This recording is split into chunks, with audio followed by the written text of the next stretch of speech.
I don't think most organizations have actually done that math to understand what the opportunity cost of a lost hour of a major gift officer is. More should, So I think the way that I would think about that is I would say we obviously know what we pay these people, right? So we can understand at a very low level, what the cost of that hour is from an internal cost perspective. But then we start to think about, well, wait a minute, how many phone calls, how many visits can be made, how many meaningful engagements can be had over a period of time, and how do those lead to revenue, right? So you can do the math and you can get to a point where you say, okay, well, wait a minute, if this gift officer is producing $1 million a year in revenue, and let's say they make $100,000, so they've got a 9-to-1 return on their expense.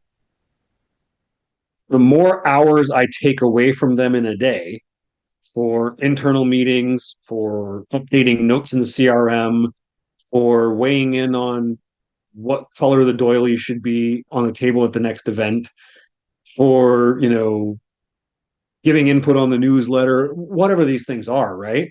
Um, every one of those means that they will have to have more contacts per hour in each of the remaining days available. And more of those will have to turn into actual contributions in order for them to actually deliver on the target that you have, right?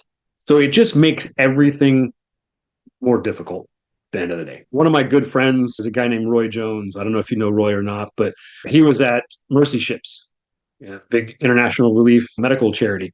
And when he first got there to lead their major gift team, he looked around and he said, well, we got a bunch of fundraisers here, but they're doing all these like operational efforts, right? So he systematically said, we're going to change this. And they started doing things like they said, we're no longer going to expect people to fill in notes in the CRM. Instead, they can like just record, voice notes and send it into an administrative person in the office, and that person will key everything in. And, so they were doing things like that to streamline the number of hours that people had to sit behind their desk so they could then get out and have more meetings. And, that coupled with a number of different things, they ended up doubling their major gift revenue over a couple of years. And obviously, in some part, that was because donors were feeling more generous. And that was because, they had really strong and compelling case for support and things like that.